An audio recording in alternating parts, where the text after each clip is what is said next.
And Son is in! What a strike, he's done it again, he's done it again! 하루가 지나고 중국도 차분해지고 현실을 냉정하게 바라보는 것 같습니다.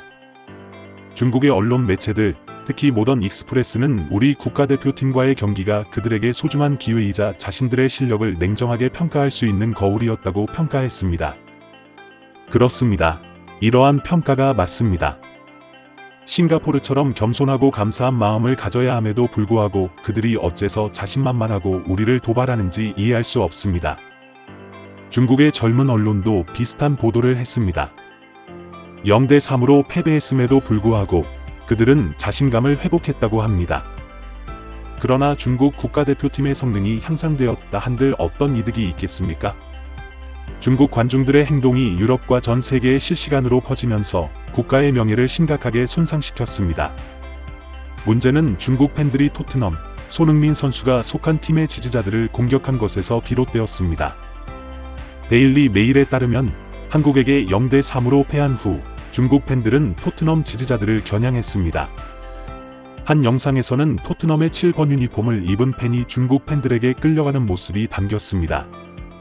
이러한 충돌의 원인은 분명하지 않지만 한국의 최고 선수이자 토트넘의 주장인 손흥민이 중국 팬들의 분노를 샀을 수 있습니다. 이 기사는 관련 영상도 소개하며 이는 토트넘 팬들 사이뿐만 아니라 유럽 전역에 퍼져나갔습니다. 데일리 메일은 팬들이 자신들의 행동을 통제하지 못하는 것을 비판하며 그들을 추악하다라고 지적했습니다. 데일리 스타 역시 손흥민의 뛰어난 기술을 보여준 후 중국 팬들이 토트넘 유니폼을 입은 사람들을 공격했다고 비판했습니다.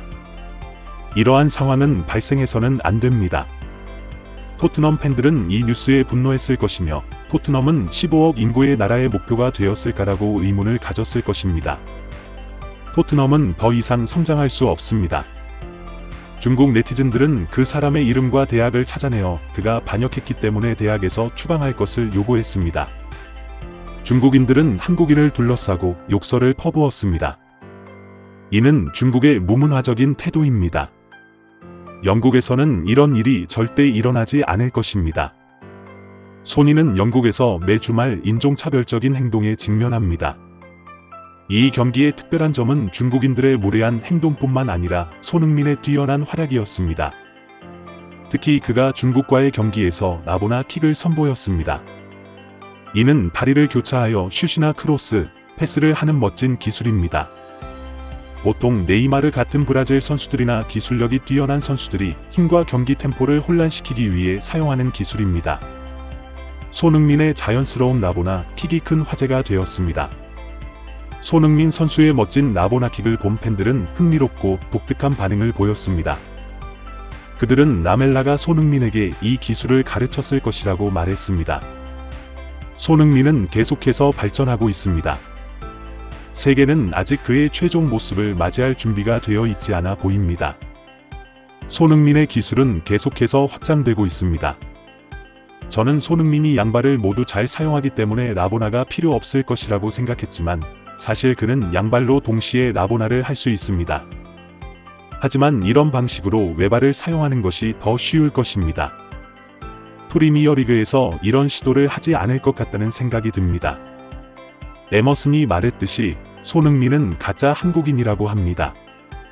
저는 손흥민이 그런 플레이를 할 수 있다고 생각하지 않았습니다. 왜냐하면 그것은 약한 발을 가진 선수들의 움직임이기 때문입니다.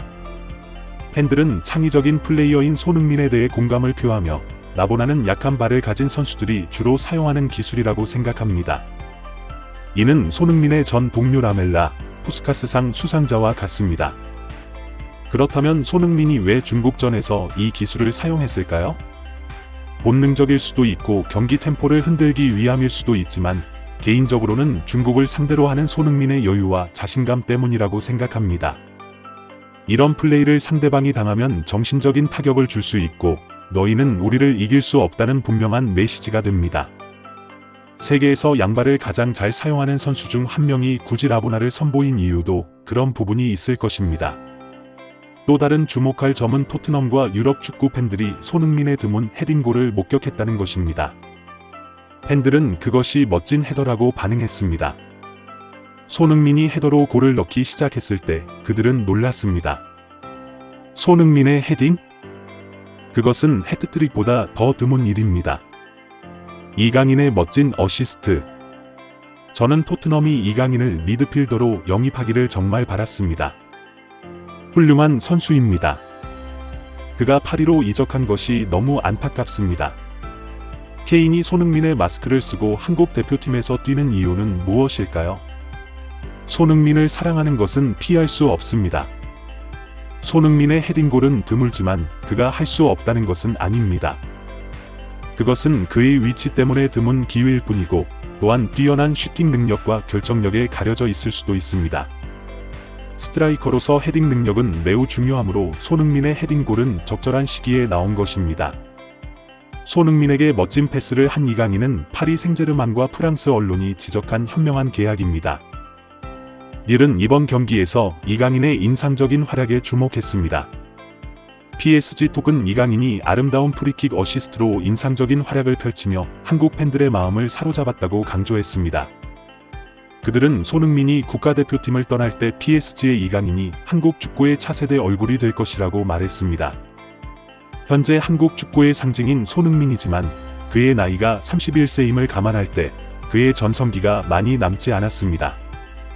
박지성에서 이어받은 손흥민의 뒤를 이을 이강인의 뛰어난 활약을 고려하면 아직 미래의 이야기일지라도 이강인의 능력을 부정하는 사람은 없을 것입니다.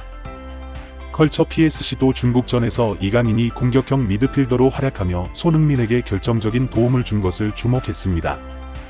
이강인과 손흥민의 두각을 나타내는 가운데 공격대장 황희찬 역시 힘을 더해가고 있습니다. 황희찬이 축구에 눈을 뜨고 있다는 느낌이 분명하고 계약 기간이 남아있음에도 울버햄튼이 그와의 재계약을 제안했습니다.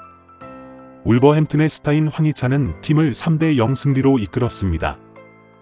그는 올 시즌 니토와 함께 압도적인 우위를 보여주고 있으며 그가 팀을 떠나지 않은 것에 모두가 기뻐하고 있습니다.